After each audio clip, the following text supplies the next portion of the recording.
آج ہمارے بدن کے اوپر کوئی بیماری آ جائے، جس انداز کا بیماری آتی ہے اسی انداز کا ڈاکٹر تلاش کرتے ہیں۔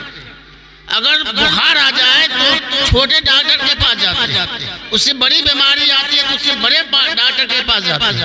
اگر اس سے زیادہ بڑا بیماری میرے بدن کے اندر ہو جائے تو اس سے بڑا ڈاکٹر امریکہ، بمبئی چلے جاتے ہیں۔ اس بدن کو حفاظت کرنے کے لیے، اس بدن کو بچانے کے لیے، جو بدن آپ کا سر گل جائے، یہ بدن جس کو بچانے کے لیے بڑے بڑے ڈاکٹر کے پاس آپ جاتے ہیں، یہ سر گل جائے گا، یہ مٹی بن جائے گی، اس کے لیے آپ بڑے بڑے ڈاکٹر کے پاس آپ جاتے ہیں۔ لیکن جو چیز آپ کا باقی رہنے والی ہے، آپ کے اندر بیماری جو پیدا ہو گیا، اس کے اندر اتنی بڑی بیماری پیدا ہوئی ہے بتا نہیں سکتے، اس کی علاج کہاں سے ہوگا، کہاں کرائیں گے؟ آج ہمارا اقرا اور مجرحی کی آبادی اتنی گھنی آبادی ہے، ہم نہیں کہہ پائیں گے۔ جب ہم کوئی پروگرام آتے ہیں یا محرم کے موقع سے آتے ہیں تو پتہ نہیں چلتا کہ کہاں کس راستے سے ہم چلیں، لیکن یہ پروگرام آج کئی دنوں سے لوگوں کو معلوم ہے، لیکن آج ہم دیکھ رہے ہیں لوگ گھر میں بیٹھے ہوئے ہیں اور مسجد آدھی سے زیادہ خالی ہے۔ یہ کیا بات ہے؟ اگر انسان کا روح زندہ ہوتا تو آج ہم کو مسجد کے اندر جگہ نہیں۔ روح بیمار ہو گیا، روح بیمار ہے، اس کا علاج نہیں کرا پا رہے ہیں آپ، جس کی نتیجہ یہ ہے ایک انسان کے سامنے پلاؤ رکھ دیجیے، جس کی طبیعت خراب ہے، اس کو وہ پلاؤ اس کو کڑوا معلوم ہوگا، کہے گا اس کو ہٹاؤ، ہم کو اچھا نہیں لگتا۔ وہی پلاؤ ایک اچھے آدمی، تندرست آدمی کے سامنے رکھ دیجئے، وہ بہترین مزہ لے کر کھانا کھانے کا، کہے گا بہت ٹیسٹی ہے۔ آج میرا روح بیمار ہے، میرے پاس پلاؤ کیا بریانی زردہ رکھ دیجئے، وہ بھی ہم کو کڑوا معلوم ہے۔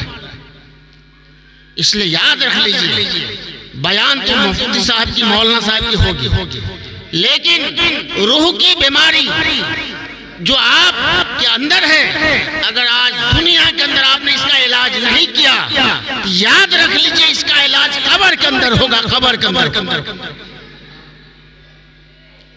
قبر کے اندر یہاں آپ ڈاکٹر سے علاج نہیں کراتے اپنے روح کا، یہاں کا ڈاکٹر کون ہے؟ یہاں کا ڈاکٹر خانقاہ میں بیٹھے ہمارے بزرگان دین ہیں جو بیعت کرتے ہیں، اس کے پاس جائیے، بڑے بڑے اکابرین کے پاس جائیے، اس کے ساتھ بیعت، اس کے ہاتھ بیعت ہوئیے اور اس کے سانے میں سانے ملائیے، اس کے ہاتھ سے ہاتھ ملائیے۔ کہا جاتا ہے ایک بزرگ انسان، ایک ولی اللہ، اللہ کا نیک بندہ سے آپ اگر جڑ جاتے ہیں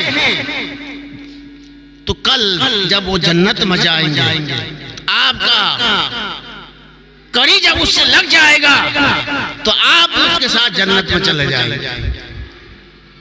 لیکن آج کہاں ہے وقت نہیں، میرے پاس ٹائم نہیں۔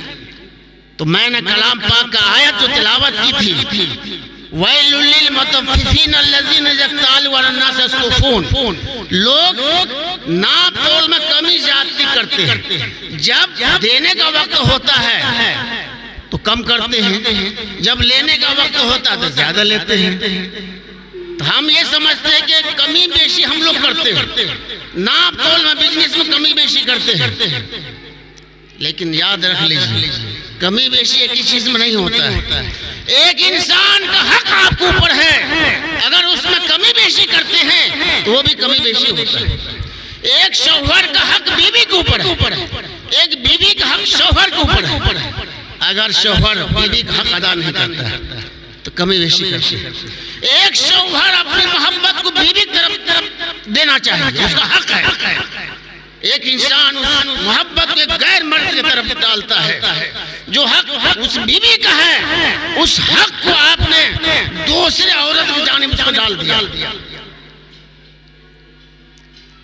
کبھی بیشی ہے یا نہیں؟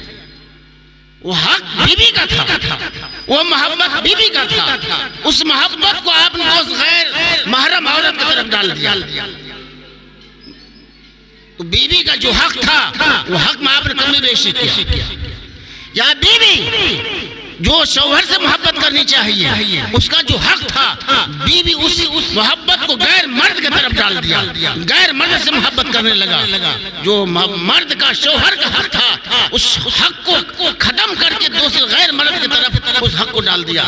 کیا یہ کمی بیشی ہوا یا نہیں؟ حق میں کمی بیشی ہوا یا نہیں؟ جو حق اس کا تھا نہ دے کر کے دوسری طرف چلا گیا.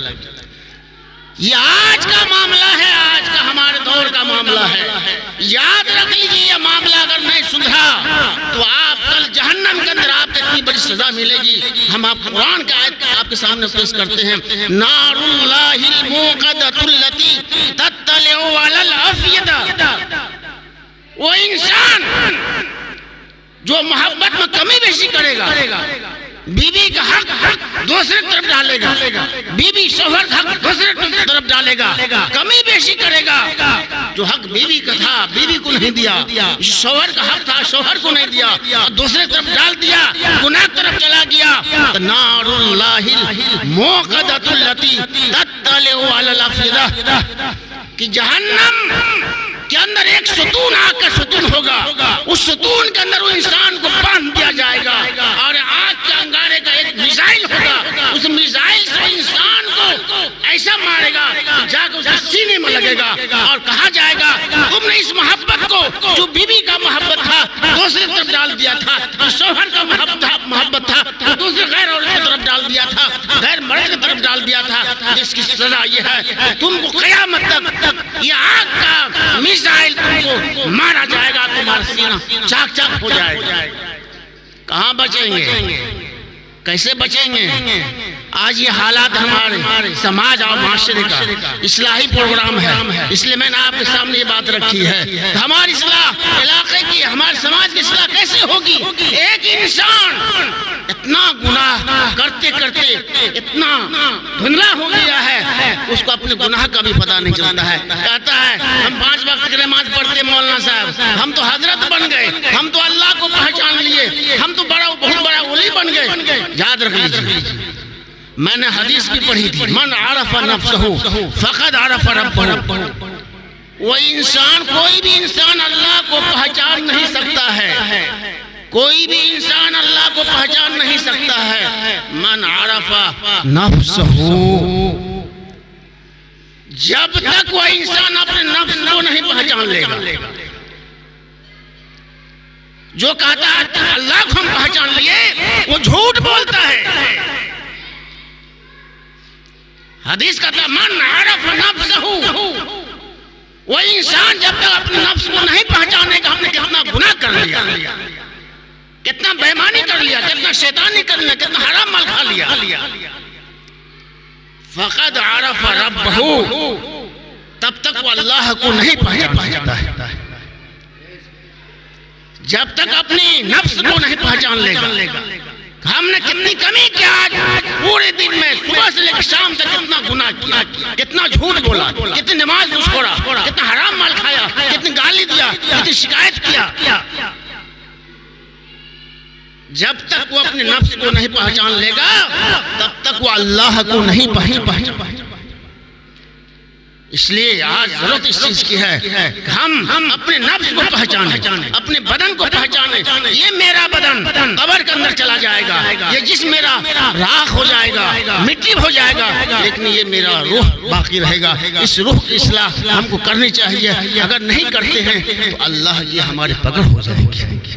اس لیے آج ہم تمام لوگوں سے گزارش کرتے ہیں، التماس کرتے ہیں کہ اپنی اصلاح کی وقت ہے. رمضان کا مہینہ آ رہا ہے، آپ کے پاس بہت اچھا موقع آ رہا ہے. اگر آپ اصلاح کرنا چاہیں تو آپ کی اصلاح ہو سکتی ہے. موسیٰ علیہ السلام کے زمانے میں کہا صالح